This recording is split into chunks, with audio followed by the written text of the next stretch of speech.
dopo 2 giorni il ciclista investito in Viale Europa. Si tratta dell'80enne Dino Calzavara, ex dipendente di Cassamarca, viveva solo. 10 anni fa si era salvato dopo un incidente analogo.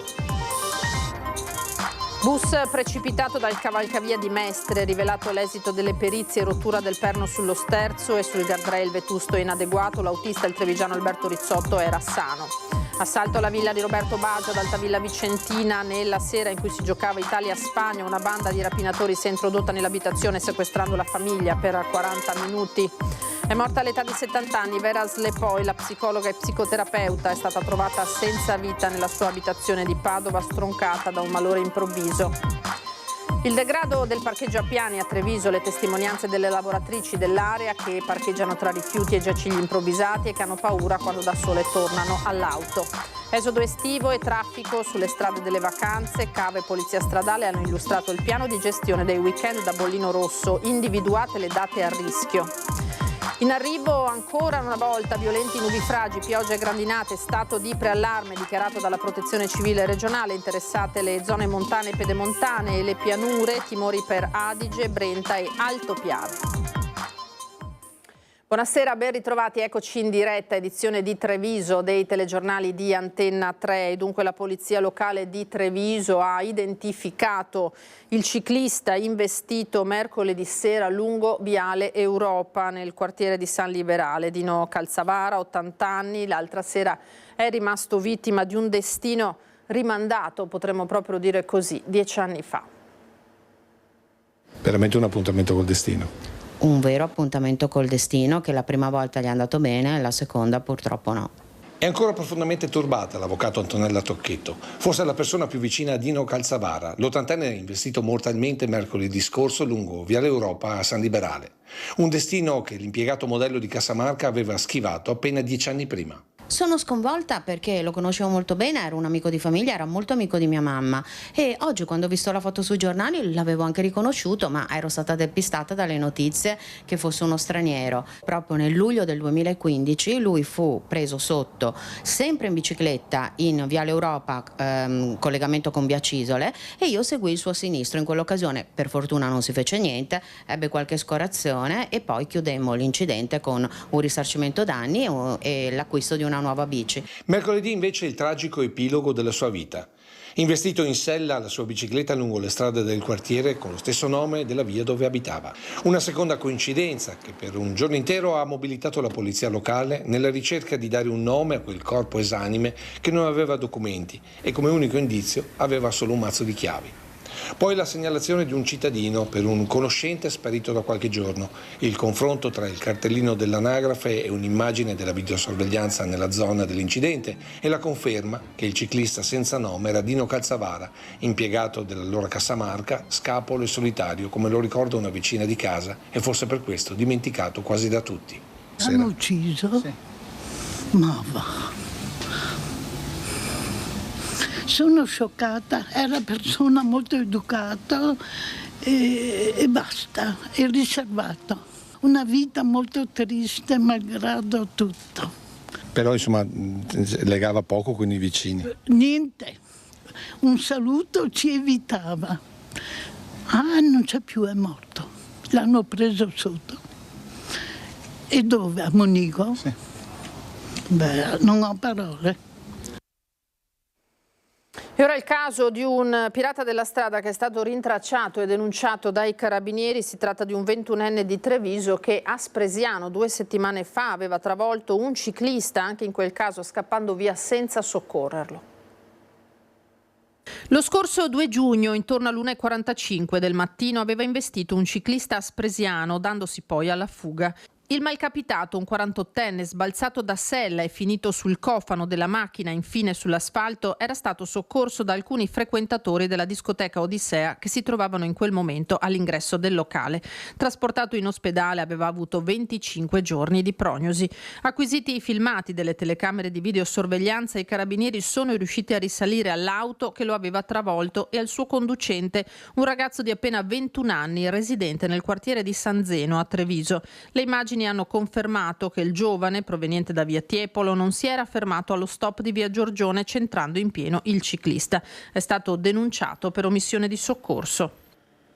2 seri incidenti, 6 feriti in tutto, sono quelli che si sono verificati nella serata di ieri, praticamente in contemporanea. Poco dopo le 21 a Istrana, in via Cesare Battisti, un'auto si è ribaltata tra la carreggiata e il ciglio stradale, il veicolo è finito letteralmente capovolto, lo vedete, l'autista è stato affidato alle cure del SUEM. A Fontanelle invece i vigili del fuoco sono dovuti intervenire, eccolo qua, in via Roma per lo scontro tra 2 auto, 5 i feriti, uno dei quali estratto dall'abitacolo dagli operatori del 115 per essere trasportato in ospedale in elisoccorso e ambulanza. In entrambi i casi forze dell'ordine sul posto per i rilievi.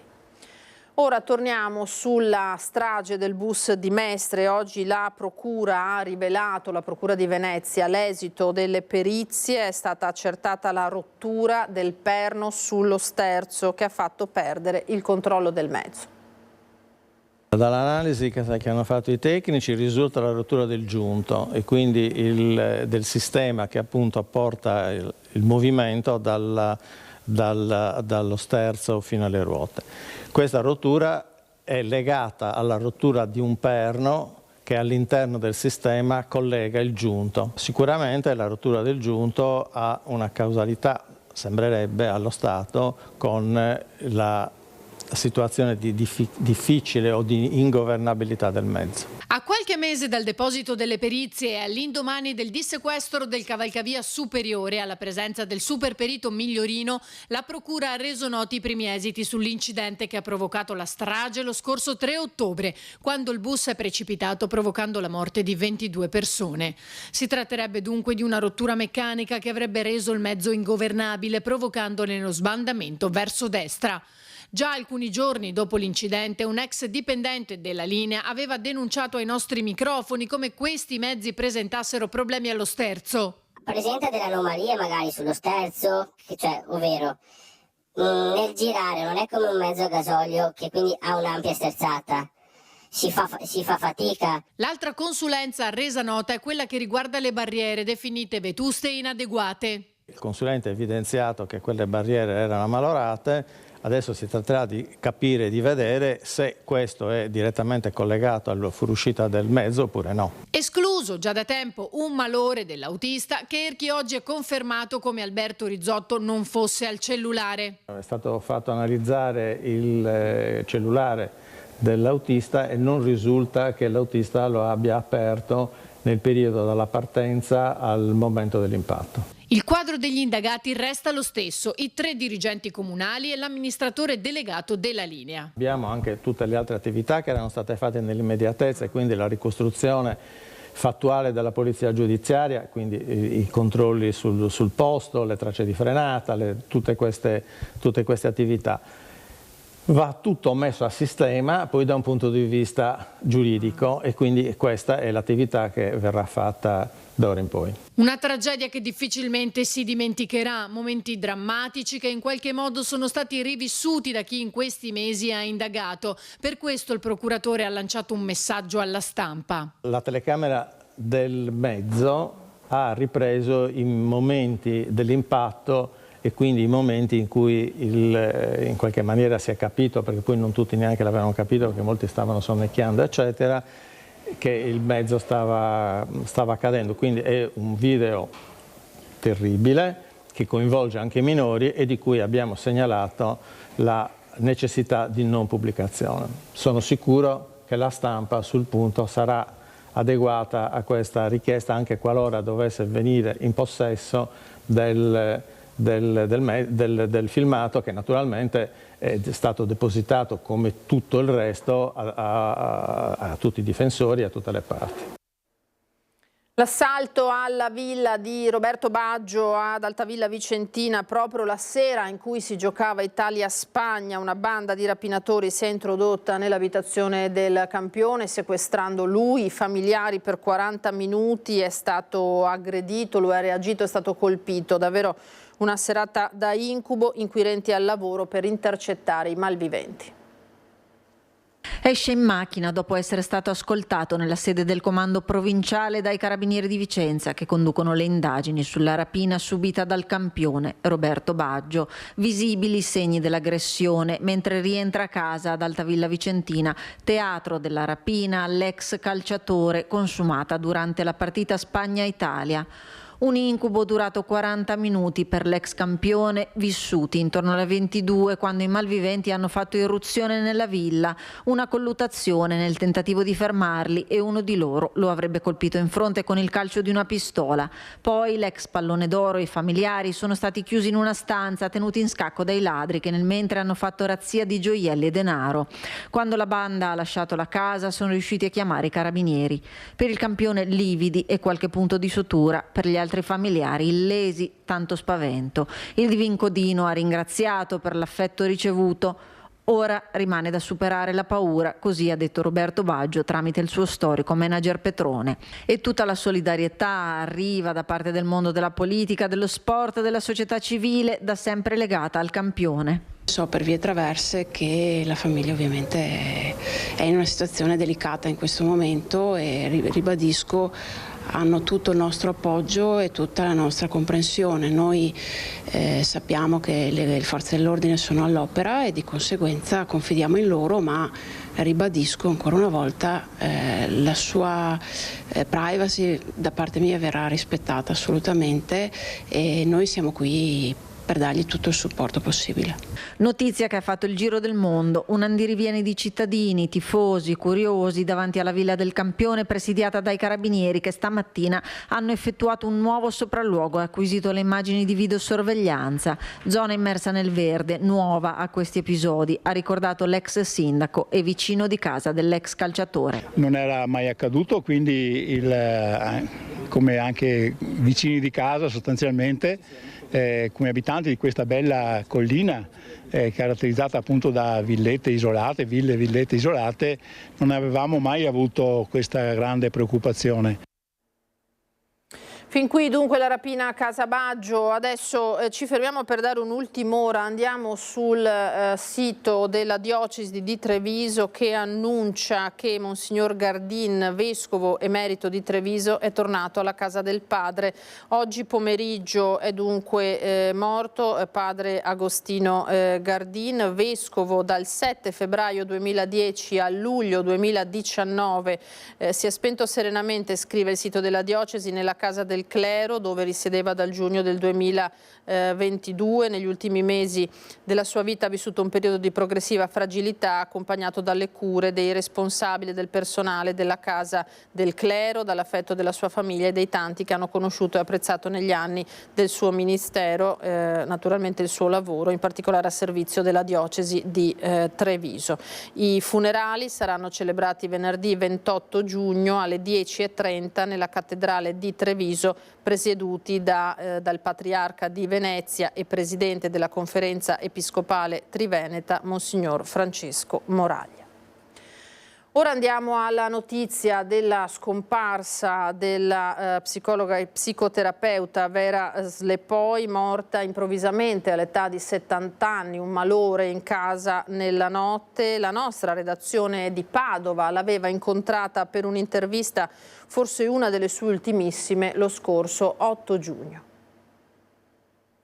I cittadini vivono un momento sociale molto complesso, che non è solo un problema legato all'economia. Noi puntiamo troppo e spesso al problema economico, che sicuramente ha la sua importanza, perché la qualità della vita si basa anche sull'economia, sui servizi che un paese riesce a fornire, ma nello stesso tempo c'è come una sorta di percezione che i problemi che toccano veramente le famiglie italiane o il singolo individuo non venga percepito, come ad esempio la situazione delle città, la qualità di vita delle città. La voce tranquilla, lo sguardo lucido, ci aveva accolto nella sua casa padovana Vera Slepoi per un'analisi delle ultime elezioni proposta durante la maratona elettorale del direttore del gruppo Media Nord-Est Luigi Bacialli. L'analisi dei bisogni dei cittadini la era propria, non aveva mai temuto il confronto, spesso pungente. In questa occasione, ce lo aveva confessato, si era imposto a sobrietà. La sua voce libera è stata spenta all'improvviso. Un malore se l'è portata via all'alba del primo giorno d'estate. Si trovava proprio a Padova. La corsa dei sanitari del 118 è stata vana. 70 anni compiuti lo scorso 3 maggio, Vera Slepoi era originaria di Portogruaro, nel Veneziano. A Padova si era laureata nel 1977 con una tesi sulla devianza e i meccanismi di controllo di una società attuale. Psicologa e psicoterapeuta, Vera Slepoi ha insegnato all'Università di Siena, è stata presidente della Federazione Italiana degli Psicologi. Numerose le sue pubblicazioni. Consigliere del Ministro delle Comunicazioni dal 2002 al 2006, a Padova era stata assessore alla cultura, musei e servizi sociali della provincia dal 1999 al 2004. Disincantato lo sguardo sulla politica attuale, spiegato nella sua ultima intervista, che suona come un suo lascito. È interessante il concetto di qui e ora, cioè facciamo le cose che ci riguardano adesso in questo momento, però si sa molto bene che c'è i progetti, cioè organizzare e gestire un paese, quindi una comunità ampia che è uno Stato, vuol dire che tu devi avere una visione a lungo termine, mentre si lavora, come ha detto lei, sulla risoluzione momentanea del problema, cioè chiudo un buco, ne apro un altro, non mi propongo il programma, anche perché molto spesso nel passato sono stati scelte di governi che hanno vacillato, che non avevano una durata certa. Questa visione anche del tempo in cui rimane un soggetto in carica o più soggetti in carica richiederebbe una grande riflessione, però c'è la paura che poi ci si innamori del potere e che ci sia troppo potere nelle mani di un singolo, quindi mentre in realtà quel singolo il potere ce l'ha sicuramente già. Così ci aveva detto dunque Vera Slepoi. Adesso torniamo a Treviso, al parcheggio Appiani. Ieri vi abbiamo parlato del degrado che vive quest'area di sosta con aggressioni, situazioni di pericolo. Il nostro Lucio Zanato c'è tornato e ha raccolto le voci delle lavoratrici di quell'area, che sono numerose e che hanno grandi timori nel tornare alla macchina da sole. Sono andata a parcheggiare giù credendo di lasciare la macchina al fresco, quindi ho detto ne approfitto, e invece mi sono trovata nel primo parcheggio un ragazzo di colore che mi ha sbucato davanti con borse e borsoni, aveva una faccia un po' strana, quindi ho detto vabbè, cambio posto, faccio il giro, vado in un altro posto, faccio la retromarcia per parcheggiare a marcia indietro e mi trovo uno in mutande con un asciugamano, un telo grande che lo stava mettendo per terra, quindi ho preso via e sono corsa via. Quindi no, non mi sento sicura. Infatti adesso sto andando in questura per il passaporto e volevo riferirlo anche in questura. È solo una delle tante testimonianze che oggi abbiamo raccolto tornando nel parcheggio Appiani, ma che il suo nome forse più appropriato sarebbe di nessuno. Perché nulla è cambiato da ieri, come da mesi, nonostante chi dovrebbe essere incaricato alla sicurezza dei cittadini operi a pochi passi da questo non luogo. E se alla luce del sole c'è chi ha avuto il coraggio di metterci la faccia sotto dove parcheggia, chi qui vicino ci lavora ogni giorno, quasi nessuno accetta di parlare alla telecamera, ma solo al cronista, per ragioni quasi sempre definite di sicurezza personale. Solo una signora ha accettato l'intervista, ma a patto di non essere riconoscibile, ennesimo segnale di quanto sia a rischio chi viene a mettere l'auto qui. E pensare che questo dovrebbe essere uno dei più importanti parcheggi della Treviso pedonalizzata. Parcheggia spesso qui? Eh sì, purtroppo tutti i giorni. E che spettacolo si trova? Cioè, secondo me dovrebbero venire quelli dell'ufficio igiene per vedere dove fanno i bisogni. Lo sanno. Diciamo che non è sicuro sto posto. No, direi proprio di no. Beh, che cosa vi capita la sera, soprattutto alle donne? Che veniamo circondate da individui che sono in 4-5. Insomma, vi tocca chiamare il vigilante? Sì, diciamo che le colleghe in linea di massima si fanno accompagnare da qualcuno sempre, perché sennò da sole non c'è tanto da fidarsi. Piuttosto mettono la macchina sopra, però sotto qua col buio la sera non è tanto simpatico. Grazie. E se Treviso, nel caso del parcheggio a piani, chiede maggiori controlli e sicurezza nei confronti delle persone che sopravvivono tra le auto, per chi invece vive all'interno delle regole sa essere aperta e solidale, al punto da dedicare una piazza alla solidarietà. Quest'anno il Comune mi ha dato l'ok e sono felice e veniamo qua in Piazza Pio X, sono contenta e ringrazio l'amministrazione. Da Piazza Pio X a, almeno per un giorno, della solidarietà. È un po' un premio, un po' una nuova sfida per Maria Rossetto, uno dei volti di Calle dei Dall'Oro. Da anni dà da mangiare indistintamente a cittadini, operai e turisti e da qualche anno, prima e senza fissa dimora, e dall'anno scorso anche a tanti sostenitori del progetto Keystone, composto da un gruppo di medici di chirurgia pediatrica del Cafoncello che utilizzano le loro ferie per operare bambini in tutti i paesi del mondo. Per questi ultimi riserva la sera del sabato con una cena musicale per raccolta fondi, mentre al mezzogiorno l'attenzione è rivolta agli ultimi. Un copione che si ripeterà anche domani, ma per la prima volta non lungo via dei Dall'Oro, ma nella vicina Piazza Pio X. Qui a mezzogiorno facciamo per i poveri, ne abbiamo una 50, gli diamo da mangiare e poi alla sera c'è lo spiedo, ringrazio gli alpini di Giavera del Montello che vengono giù a fare il spiedo e domani sera ci sarà una grande festa con una band e i soldi che ricaviamo è sempre per la Keystone dell'ospedale di Treviso. Una serata importante quindi, anche se il momento più toccante è condividere il pranzo con gli ultimi. Per questo Maria ha invitato personalmente nello stesso banchetto anche le istituzioni laiche e soprattutto religiose. Gli ho mandato una lettera al vescovo, non lo so se viene, però mi farebbe tanto piacere. Così dunque, allora torniamo alla cronaca di queste ore, andiamo sulla homepage del Gazzettino che dà conto di un incidente in moto in cui è rimasto vittima un 68enne trevigiano in Austria, ex carrozziere della MOM, è morto sulle strade appunto austriache sotto gli occhi degli amici, avrebbe perso il controllo della moto andando a sbattere violentemente contro un mezzo che arrivava in senso opposto. Questa la fotografia dell'uomo, si tratta di Walter Merlo, 68enne di Pezzan di Carbonera, originario di Breda. Prima della pensione appunto aveva lavorato come manutentore alla MOM. I funerali saranno celebrati lunedì alle 15:30 a Pezzan di Carbonera.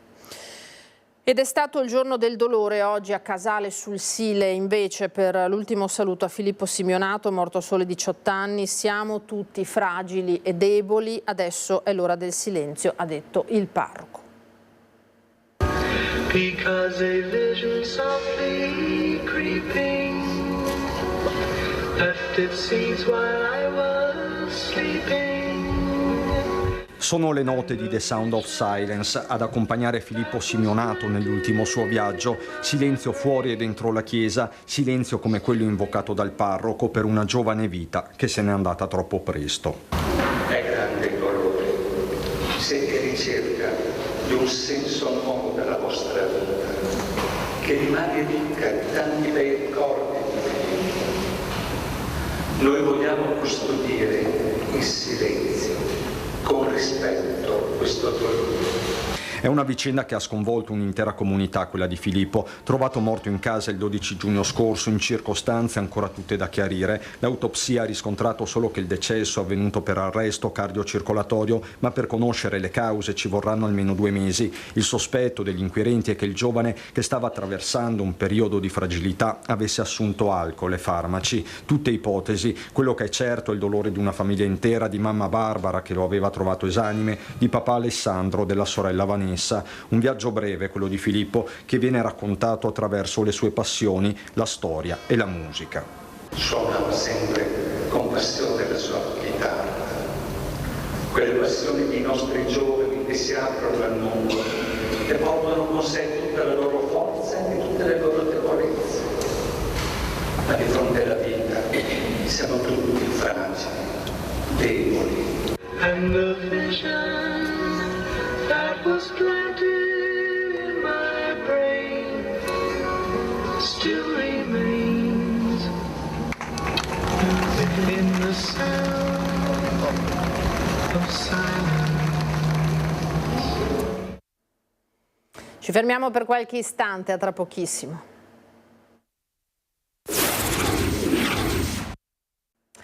Ritorniamo in diretta, edizione di Treviso dei nostri telegiornali. Andiamo a Montebelluna, dove vi abbiamo raccontato una raffica davvero di furti incredibile a San Gaetano. Contro il fenomeno il Comune è pronto a sperimentare un progetto che vede insieme amministrazione e cittadini per quanto riguarda la videosorveglianza. Ladri in camera da letto mentre marito e moglie stanno dormendo o che tentano di entrare in casa nonostante in quel momento in salotto la proprietaria stia guardando la televisione, trovandosi praticamente faccia a faccia con il malvivente fermo al di là della vetrata.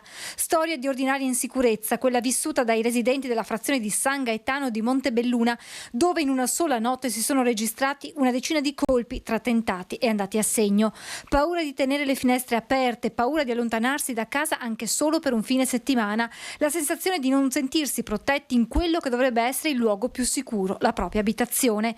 Questi sentimenti raccolti tra i residenti, ai quali va un primo appello del sindaco Bordin. Ad oggi all'Arma dei Carabinieri risultano denunciati solo 2 furti, quindi ciò che posso dire nell'immediato è che la gente deve assolutamente andare a denunciare alle autorità competenti quanto accaduto, anche perché il furto è comunque un reato odioso perché viola l'intimità di una casa. Denunce che spesso non arrivano alle forze dell'ordine ma restano confinate alla realtà dei social per un senso di rassegnazione da parte dei cittadini che chiedono una certezza della pena per chi commette questi reati. Se ci fossero delle leggi un po' più severe, forse queste potrebbero servire da deterrente nei confronti dei malfattori. Sindaco che invita i cittadini a prendere parte alla riunione che una volta all'anno viene organizzata con le forze dell'ordine, pronte a fornire quei consigli utili a prevenire furti o truffe. Ma il Comune di Montebelluna è pronto a sperimentare anche un progetto di sicurezza partecipata già testato qualche tempo fa con i residenti di un condominio della frazione di Guarda. Si tratta di una collaborazione tra amministrazione, che da sola non sarebbe in grado di dotare di occhi elettronici quasi 200 km di strade comunali, e cittadini che nel caso volessero richiedere l'installazione di una telecamera di videosorveglianza nella propria via potranno farsi carico dell'acquisto della strumentazione. Per fare in modo che queste telecamere fornite dai privati vengano poi visionate e collegate con la centrale operativa della Polizia Locale e dell'Arma dei Carabinieri. Questo dovrebbe comunque risultare un ulteriore deterrente. E ora parliamo invece di vacanze ed esodo estivo, perché sono state individuate le giornate da bollino rosso con CAV e Polizia Stradale, che hanno illustrato le strategie contro code naturalmente e rallentamenti.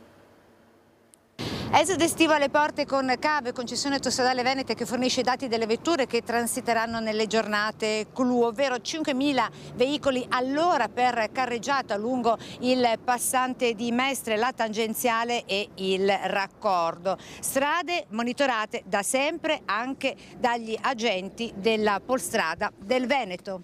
Attenzionate speciali perché da bollino rosso le giornate del 26 e 27 luglio, 2 e 3 agosto e ancora 9 e 10 agosto in direzione Trieste. Strade con il raccordo aeroportuale che normalmente possono ricevere un transito di 1.000-1.200 veicoli l'ora e non di più, e che invece riceveranno un transito maggiore pari a 5 volte tanto, con fenomeni di code e rallentamenti, ma stavolta in direzione Milano per il controesodo previsto nel fine settimana del 17 e 18 agosto e ancora 25 e 26 agosto. Traffico intenso segnalato anche nei prossimi fine settimana con previsione di sole. Di seguito i suggerimenti e le regole per un viaggio sicuro della Polstrada. Se siamo stati costretti a fermarci in corsia di emergenza e abbiamo necessità di intervenire, far intervenire i soccorsi, dobbiamo scendere dal veicolo, dal lato del passeggero, indossando il kit fluorescente, dobbiamo attivare le 4 frecce, dobbiamo mettere le ruote del nostro veicolo sterzate verso l'esterno della carreggiata ed ancora azionare il freno di stazionamento, il freno a mano. CAV inoltre anche quest'anno ripropone le iniziative di guida sicura, che prevede dal 20 luglio al 18 agosto tra mezzanotte e le 5 di ogni sabato e domenica più il giorno di Ferragosto l'offerta di un caffè gratis ai viaggiatori che sceglieranno di effettuare una sosta nelle aree di servizio di Arino Est e Arino Ovest. Viaggiatori a cui capiterà magari durante l'estate di avere a che fare col maltempo, e allora attenzione, perché anche nelle prossime ore questo potrebbe accadere. Il centro funzionale decentrato della Protezione Civile del Veneto ha emesso un nuovo avviso che aggiorna il livello di criticità per rischio idrogeologico per temporale allo stato di preallarme, arancione, livello massimo, quindi in tutti i bacini montani e pedemontani veneti, Alto Piave, Piave Pedemontano, Alto Brenta, Bacchiglione, Alpone, Adige, Garda e Monti Lessini. In queste zone lo scenario sarà caratterizzato da fenomeni intensi, diffusi e in rapida evoluzione. Nel resto dei bacini regionali confermato lo stato di attenzione giallo, e dunque attenzione, perché appunto l'avviso è valido dalle 16, quindi dal pomeriggio di oggi, fino alle 3 di domani, e quindi attenzione ai nubifragi. Ultima puntata oggi di stagione per la rubrica curata da Andrea Ferrazzi, un successo per la nostra emittente, un appuntamento che ritornerà a settembre con tante novità. Le sfide ambientali saranno ancora una volta protagoniste. Noi ci troveremo di nuovo in settembre e in settembre cominceremo una nuova avventura accompagnati da straordinari personaggi come abbiamo fatto in quest'anno, innovativa, interessante, molto calata nel territorio, per raccontare certamente i grandi cambiamenti che stanno avvenendo nel mondo, ma poi per calarli nel territorio, per raccontare come spesso dal territorio del Veneto, del Triveneto, nascono le migliori risposte. Le grandi sfide come quella del cambiamento climatico si vincono solo partendo dal territorio. Da appuntamento così alla prossima stagione Andrea Ferrazzi, ormai divenuto un punto di riferimento per tutti i nostri telespettatori, con la sua rubrica settimanale dedicata ai temi della sostenibilità, della transizione e dell'ambiente. La tempesta Vaia, lo scioglimento dei ghiacciai, il consumo di suolo e l'inquinamento da PFAS, la fotografia di un territorio, anzi di un pianeta, che chiede attenzione.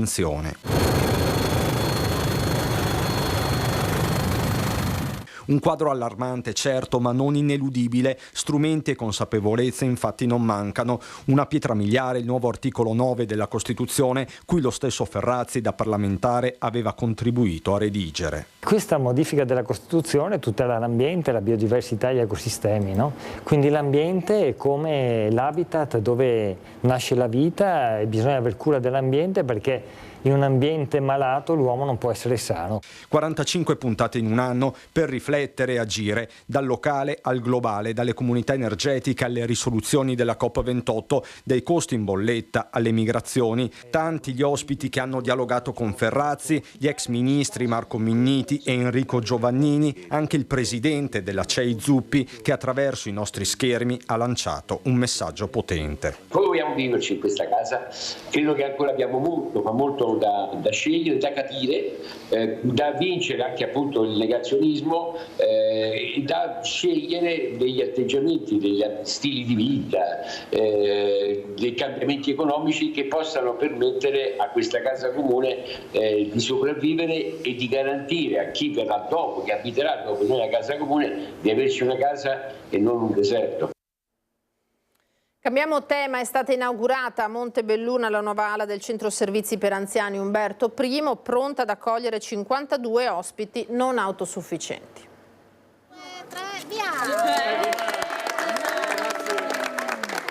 Al taglio del nastro della nuova ala dell'Umberto I, insieme alle autorità, c'era anche il signor Bruno, uno dei residenti più anziani del centro servizi di Montebelluna, che ha visto il cantiere per la riqualificazione in tutte le sue fasi, dall'avvio dell'intervento fino all'odierna inaugurazione.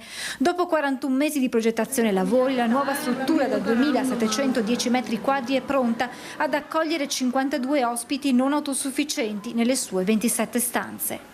Questo progetto nasce dall'intento di creare una nuova casa funzionale, moderna, con degli spazi adeguati per consentire ai nostri anziani un ultimo tratto di vita con la massima qualità possibile. Un investimento complessivo di 6,5 milioni di euro per la nuova ala, disposta su 3 piani. Al piano terra il nucleo da 22 posti letto per persone non autosufficienti con Alzheimer e demenze. Al primo piano altri 30 posti letto per anziani non autosufficienti a prevalente compromissioni sanitaria media grave.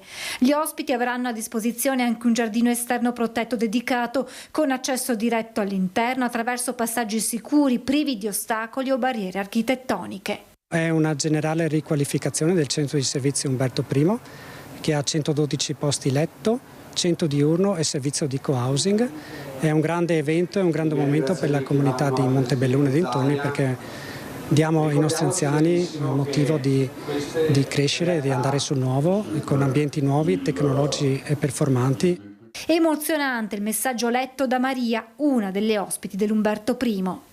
E tra poco saremo in una casa dove siamo tutte le ore del giorno, nostra giornata. C'è anche un giardino. E il progetto di riqualifica dell'area non si ferma qui. Stiamo trattando un po' con la regione per creare un parcheggio da condividere anche con l'ex ospedale che è qui vicino. Abbiamo poi dei progetti di aumentare gli alloggi per il co-housing. Ora un caso di vandalismo che arriva dal Montello. Ai ragazzi che stanotte si sono divertiti a far rotolare i nostri balloni di fieno in fondo al vallone è evidente che durante il giorno lavorate poco, visto che di sera avete tante energie. Pertanto vi invitiamo a venirci a trovare, che di scarpate da rastrellare a mano sotto il sole ce ne sono finché volete. È il messaggio postato sui social dai titolari dell'azienda agricola Fattoria Montel di Volpago. Insieme alle foto le vedete dell'atto di vandalismo subito nella notte, le balle di fieno gettate tra la boscaglia, ben difficili ora da recuperare, con il post che conclude: se i vostri genitori non vi hanno insegnato che il lavoro è anche sacrificio e fatica e soprattutto che il lavoro degli altri va rispettato, allora ve lo insegniamo noi. Questo il post, con naturalmente rimprovero e rabbia per quello che è successo.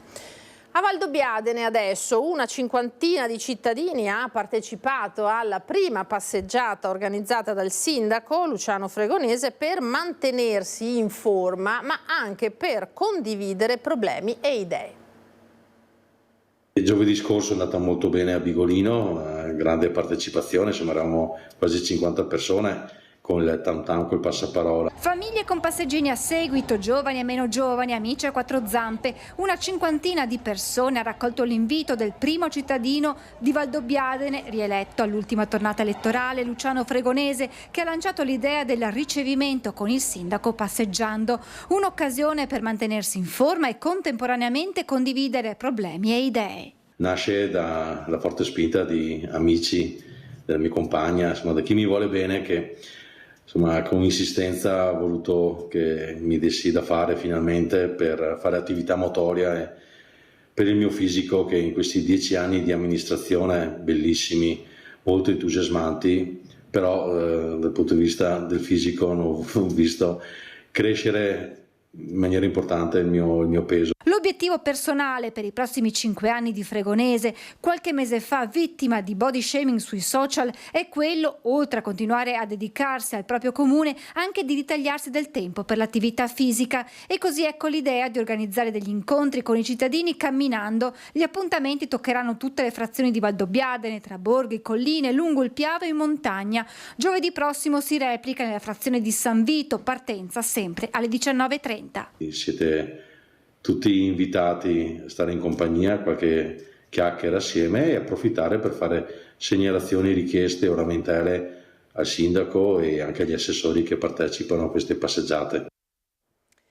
E da domani al 21 agosto invece inizieranno gli eventi in calendario per la rassegna Estate a Villorba 2024, si parte con la Festa della Musica. 15 appuntamenti da non mancare, 15 appuntamenti che spaziano dal teatro, dalla musica lirica, dalla musica leggera e anche spettacoli per bambini. Toccheremo 4 frazioni del territorio, vi aspetto numerosi. Dal 22 giugno al 21 agosto il Comune ha stilato un calendario di eventi per Estate a Villorba 2024 lungo 2 mesi, pensato per chi nel territorio ci vive e per chi ci viene solamente in visita, per i più piccoli e per i più grandi. Si parte domani con la Festa Internazionale della Musica, a chiudere sarà il Teatro per i Bambini, la rassegna estiva di spettacoli all'aperto. Abbiamo cercato di spaziare da diversi tipi di spettacoli che possano accontentare grandi, piccini, famiglie, single, appassionati di musica ma anche di sport.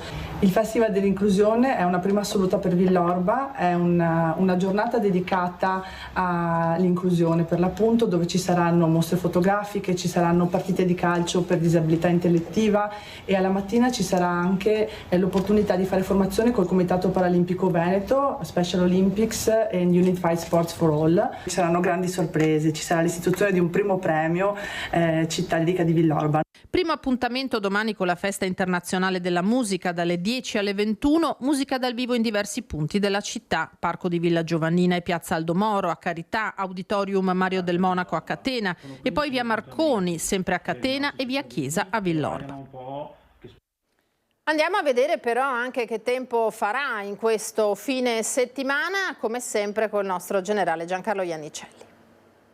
Un anticiclone delle Azzorre che stenta ad affermarsi sulle nostre zone, è ben posizionato appunto sull'Atlantico, però si ferma proprio ai confini dell'Italia, quindi sta lasciando campo libero a impulsi di aria umida che investono le nostre zone, danno questo tipo di tempo variabile, poi con le temperature molto alte per il periodo e un tasso d'umidità altrettanto alto, sta creando condizioni di tempo di inizio estate non normali, quindi di tempo particolarmente fastidioso. La situazione cambia, ma cambia poco, nel senso che stasera ci sarà un peggioramento, qualche precipitazione anche a carattere temporalesco, qualche fenomeno si protrarrà per domani mattina, ma nelle primissime ore, quindi ancora di notte, poi un ampio rasserenamento, quindi dovrebbe essere in gran parte una giornata all'insegna del sereno. Per domenica nuovo impulso, all'inizio ancora una nuvolosità diffusa, qualche precipitazione e poi una variabilità che ci accompagnerà per quasi tutta la prossima settimana, con picchi anche di tempo perturbato come martedì. Però attenzione, ripeto, perché il caldo, quindi temperature alte, umidità alta, impulso d'aria più fresca, ci saranno tutti gli elementi per qualche temporale anche intenso. I venti sono deboli con qualche rinforzo dai quadranti occidentali, le temperature le minime intorno ai 20 gradi, le massime ancora per domani oltre i 30 gradi e poi da domenica 28-29 gradi e queste saranno le massime per la prossima settimana. L'Alta Adriatica è previsto da poco mosso a localmente mosso. È tutto. E adesso andiamo alle notizie dal Bellunese.